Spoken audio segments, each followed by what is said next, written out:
The early morning sun filtered through the trees as Tom wiped sweat from his forehead. After 5 years of saving every extra penny from his furniture restoration business, he'd finally done it. His workshop stood before him, not huge, but perfect. The wooden walls gleamed with fresh stain and large windows caught the golden morning light. "Just wait till I get my lathe set up in here," Tom said to himself, running his hand along the doorframe he'd built with his own 2 hands. Tom had moved to Pine Valley Estates just 2 months ago. The neighborhood seemed perfect. Quiet streets, friendly neighbors who waved as they walked their dogs, and most importantly, a backyard big enough for his dream workshop. Before building, Tom had done everything by the book. He'd gone to City Hall, waited in those uncomfortable plastic chairs for 3 hours and gotten all the proper permits. The building inspector had even come out twice, giving Tom thumbs up both times. "Good work, son," the inspector had said.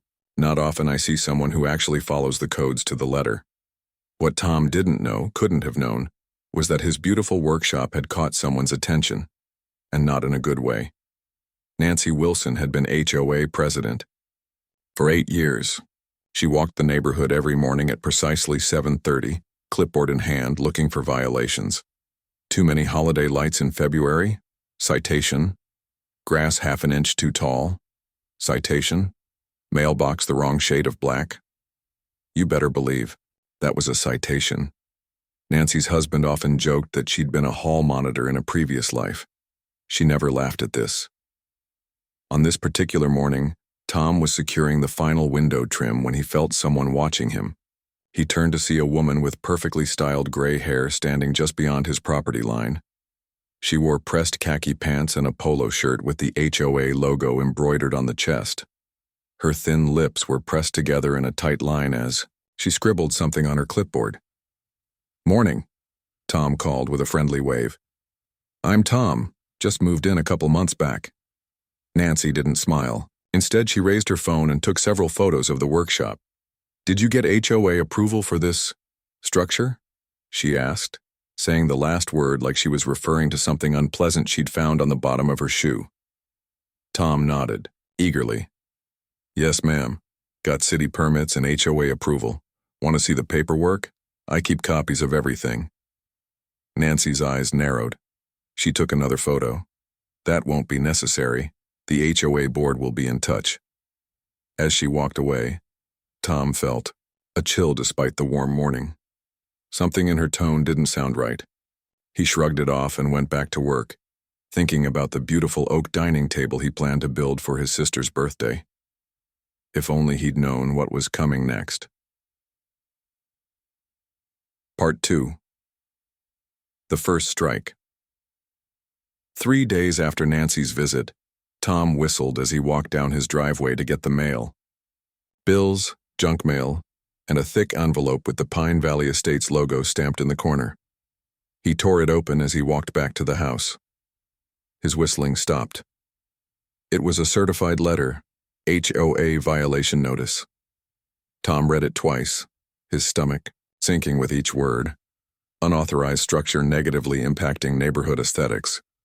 Must be removed within 30 days. Daily fines of $100 will begin immediately. This has to be a mistake, Tom muttered, setting his coffee mug down hard enough to splash onto the kitchen counter. He grabbed the folder where he kept all his paperwork and headed straight to Nancy's house, easy to find with its perfectly trimmed hedges and HOA president plaque by the front door. Nancy answered on the third knock, looking at Tom like he was selling something she didn't want. "Mrs. Wilson, there's been a mix-up," Tom said, holding up the violation notice. "I have all my approvals right here. The HOA board signed off on my workshop plans 2 months ago." He held out the folder, but Nancy didn't take it. "I reviewed those files myself," she said, arms crossed. "The previous board made a mistake. That shed doesn't meet our standards." "It's not a shed, it's a workshop," Tom corrected. "And I followed every single rule in the HOA handbook." Nancy's face hardened. "The board has reconsidered. The approval was a mistake. You can't just change your minds after I've spent thousands of dollars." Tom felt his face getting hot. "The workshop needs to be dismantled within 30 days, Nancy said firmly. or the fines will continue to add up. She closed the door before Tom could respond.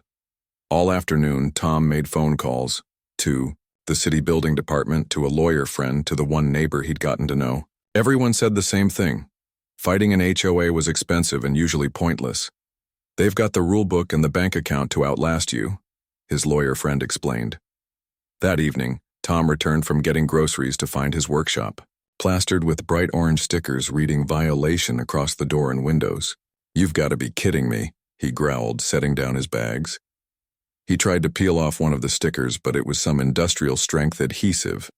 It took paint with it, leaving an ugly mark on his carefully stained door.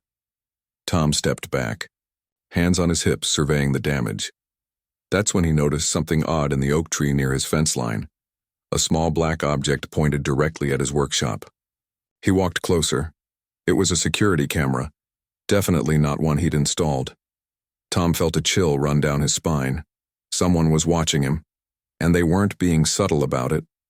He pulled out his phone and took pictures of the camera and all, the stickers. Whatever game Nancy was playing, he wasn't going to make it easy for her. As darkness fell, Tom sat at his kitchen table, staring at the violation notice. His dream workshop, the thing he'd worked years for, was suddenly in jeopardy. And he had absolutely no idea why Nancy had decided to target him. "You're not the only one," Jack said, leaning on his fence. "Nancy's been on a power trip since they elected her." Tom had spent the morning talking to neighbors, trying to find someone who might help. Most hurried inside when they saw him coming. But Jack, a retired guy who lived 3 houses down, wasn't afraid to chat. Last year she fined the Thompsons $500 because their Christmas lights stayed up until January 3rd. Rules said they had to be down by the 2nd.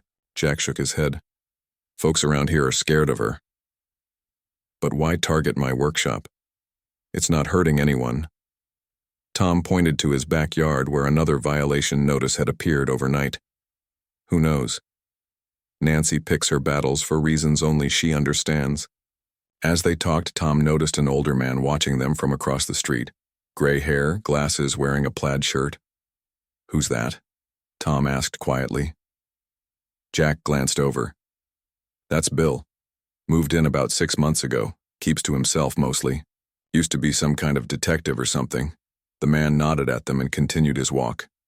Later that day, Tom found his trash cans knocked over, garbage spread across his driveway. As he cleaned up the mess, his phone rang. "This is Pine Valley, Estates Billing Department. Your HOA account now shows fines totaling $300. $300? It's only been 3 days. The board has added penalties for non-compliance. The daily fine is now $100. That night, Tom was awakened by the sound of running water. He rushed outside, with a flashlight, to find water pouring from a damaged pipe near his workshop. He spent 2 hours in the dark fixing the leak, mud soaking through his pajama pants. This wasn't an accident. Someone had deliberately cut the pipe. The next evening was the monthly HOA meeting. Tom arrived early, clutching his folder of permits and approvals. The community center room filled quickly, neighbors avoiding eye contact with him. Nancy stood at the front, perfectly composed in a blue blazer, looking like she was running a Fortune 500 company instead of a neighborhood meeting.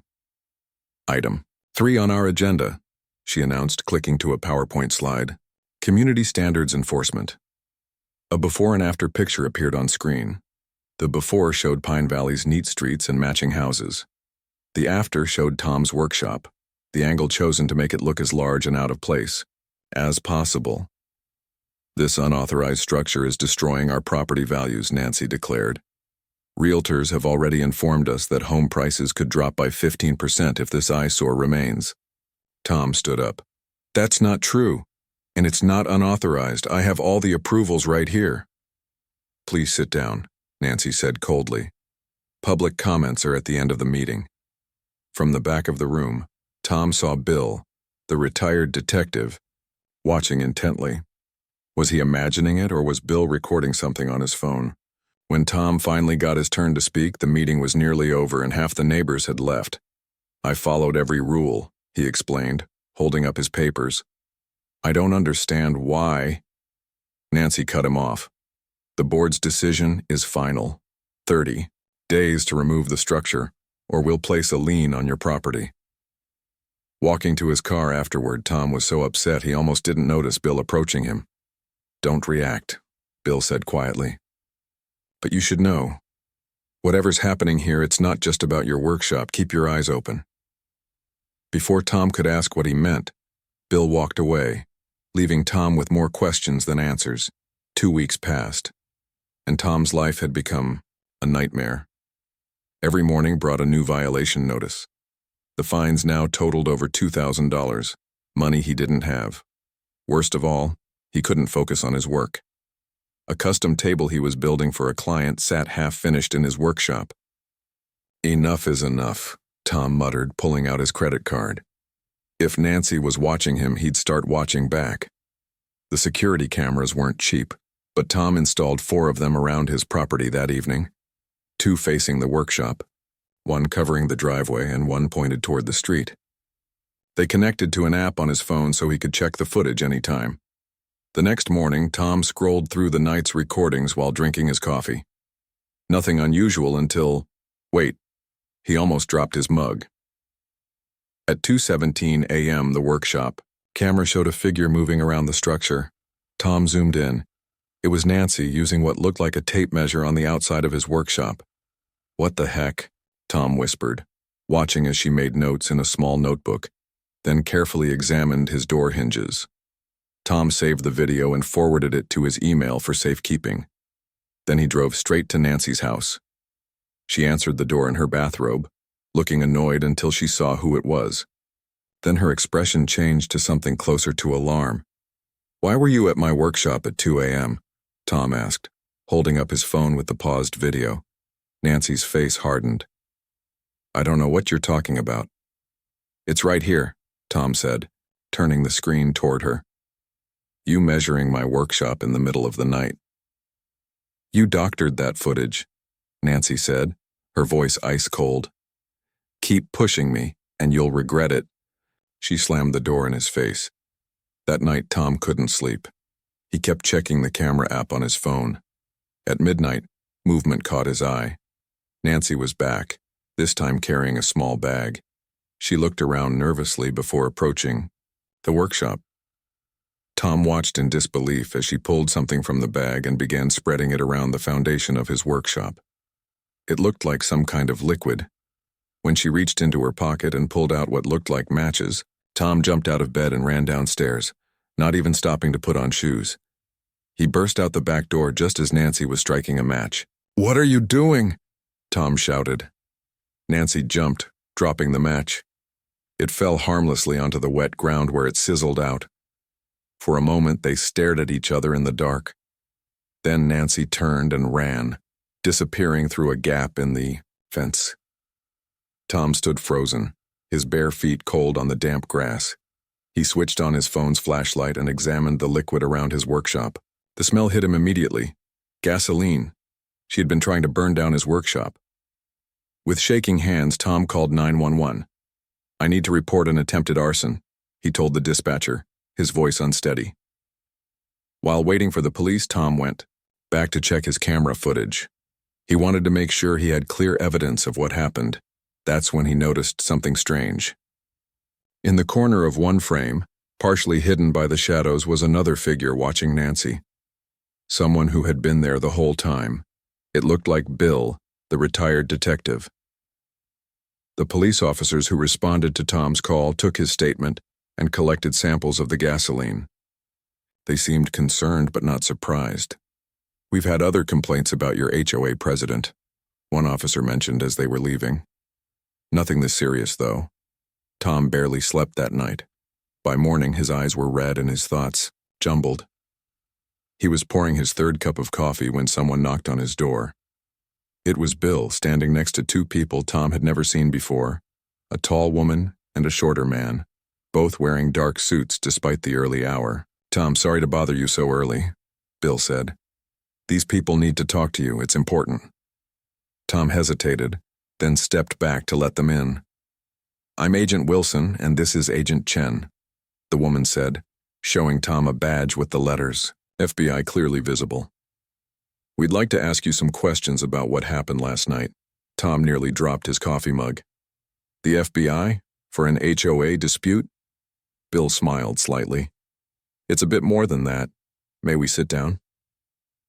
In Tom's living room, Agent Wilson explained that Bill wasn't just a retired detective. He was working with the FBI as a consultant. We've been investigating Nancy Parker for over a year, Wilson said. Your workshop incident is just the latest in a pattern. Pattern of what? Tom asked, confused. Agent Chen opened a laptop and showed Tom photos of other neighborhoods, neat suburban streets that looked similar to Pine Valley. Nancy has been HOA president in 3 other communities before this one, Chen explained. Each time the same thing happens. She targets certain homeowners with extreme harassment, endless fines, and property damage. But why? Tom asked. What does she get out of it? Bill leaned forward. Here's where it gets interesting. After enough homeowners get fed up and sell, their homes at a loss to escape the harassment, guess who buys the properties? A real estate investment group called Valley Partners LLC, Wilson continued. Nancy's brother-in-law is the CEO, and she owns a 30% share of the company. Tom sat back, stunned. So she harasses people until they sell cheap, then her company buys the houses? Exactly, Bill nodded. They've made millions flipping these properties after driving down the prices through HOA terrorism. We've been building a case against her for mail fraud and racketeering, Chen added. But we've never caught her attempting arson before. That takes this to a whole new level. Tom shook his head in disbelief. I still don't understand why she targeted me specifically. Bill pulled out a map of Pine Valley. Several houses were marked with red dots. Your house sits here, he pointed. If you look at property records, the houses on either side of you were bought by Valley Partners last year. They've been renovating them to flip at a profit. Nancy's company wants to create a row of luxury homes on your street, Wilson explained. Your workshop doesn't fit their upscale aesthetic. Plus, your lot is bigger than most, more profitable for development. So I was just in the way of their plan, Tom said quietly. Yes.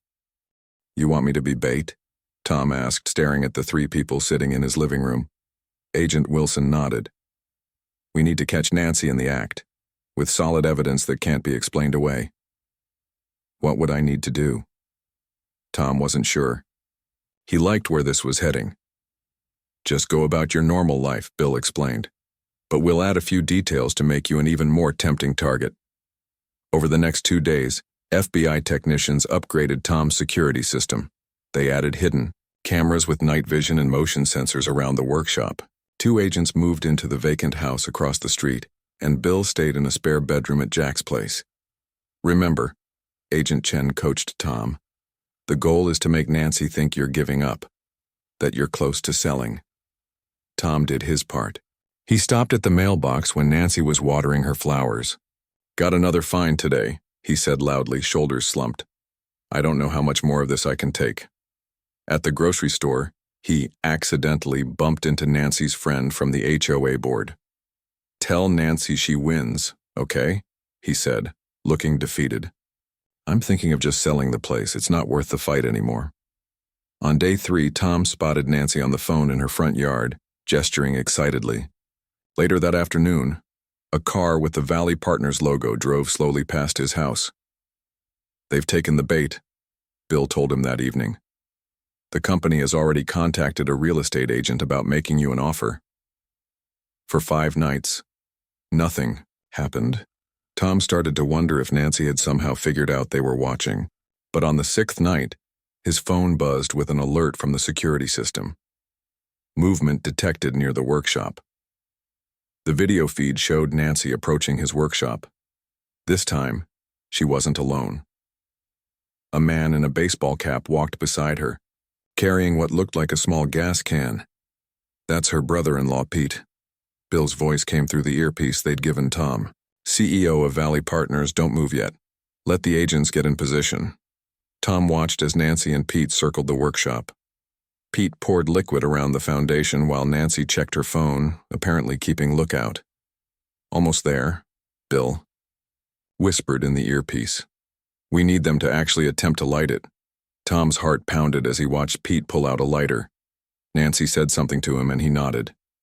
Just as Pete flicked the lighter, floodlights suddenly blazed across Tom's backyard. FBI agents seemed to appear from everywhere, from behind trees, from the neighbor's yard, even from inside Tom's shed. FBI, don't move. Agent Wilson's voice boomed through a megaphone. Pete dropped the lighter in shock. Nancy froze for a second, then turned to run, directly into two more agents who had circled behind her. From his bedroom window, Tom watched as the agents handcuffed both Nancy and Pete. Nancy's face was a mix of shock and fury as she was led to a waiting car. Bill appeared at Tom's side. Perfect operation, he said with satisfaction. Caught them red-handed. The gasoline, the lighter, the whole scheme. Will it be enough? Tom asked, still not quite believing what he'd witnessed. Oh, it's enough, Bill grinned. Nancy's going away for a long time, and you, my friend, just helped break up a real estate fraud ring that's been operating for years. As the FBI cars drove away with their suspects, Tom felt a strange mix of relief and disbelief. His quiet life had turned into something from a crime show. But finally, the nightmare was over. The morning after Nancy's arrest, Tom's phone wouldn't stop ringing. Neighbors he'd barely spoken to were calling to check on him. Local news vans lined the street, reporters eager to talk about the HOA president who tried to burn down a man's workshop. I never thought I'd be on the news, Tom told Jack as they watched another van pull up. Enjoy your 15 minutes, Jack laughed. But more importantly, how does it feel knowing she can't bother you anymore? Tom smiled. For the first time in months, he felt like he could breathe again. The FBI kept Tom updated on the case. Nancy and her brother-in-law Pete were facing serious charges: attempted arson, mail fraud, and racketeering. Their company, Valley Partners, was under investigation for similar schemes in other neighborhoods. It turns out you weren't the first, Agent Wilson explained during a follow-up visit. But you'll definitely be the last. Your security footage was exactly what we needed to break this case wide open. 2 weeks later, Pine Valley Estates held an emergency HOA meeting. The community center was packed. Tom had never seen so many neighbors in one place. First order of business, announced the vice president, is electing a new board. After recent events, all current board members have resigned. People actually volunteered for positions, something that had never happened when Nancy was in charge. Jack was elected the new president, running on a platform of common sense and being a decent human being. As the meeting was wrapping up, a woman Tom didn't recognize approached him. I'm Linda from Oak Street, she said. I just wanted to say I'm sorry none of us stood up for you sooner. Nancy had us all scared. Water under the bridge, Tom replied. Let's just make this neighborhood better going forward. That conversation gave Tom an idea. The next day, he posted flyers around the neighborhood inviting people to an open house at his workshop. To his surprise, more than 30 neighbors showed up that Saturday. Tom gave tours of his workshop, showing off his tools and the furniture he crafted. This is amazing work, said an older man named Dave. I used to do some woodworking myself before my arthritis got bad. I've always wanted to learn, added a woman named Patty. My grandfather was a carpenter. By the end of the day, Tom had a plan. What if we made this a community space, he suggested. I could teach basic woodworking classes on weekends. The idea took off. Dave, who turned out to be a retired architect, helped Tom design an extension to the workshop. Patty, who worked at the local hardware store, arranged for discounted supplies. Other neighbors volunteered their skills: electrical work, painting, landscaping. 6 months later, Pine Valley Estates held its first craft fair in Tom's backyard. Tables displayed handmade furniture, cutting boards, and toys, all created by neighbors in the workshop that Nancy had tried so hard to destroy. Bill, who had become a good friend, brought Tom a newspaper clipping about Nancy's case. 20 years, Bill said, tapping the headline. The judge wasn't playing around. Tom looked around at his neighbors chatting and laughing, at children, playing with wooden toys he'd helped them make at the workshop that had brought a community together, instead of tearing it apart. You know what's funny? Tom said. In a weird way, I should thank Nancy. Without her, none of this would have happened. Bill smiled. Sometimes the worst people bring out the best in everyone else. That's a kind of justice, too.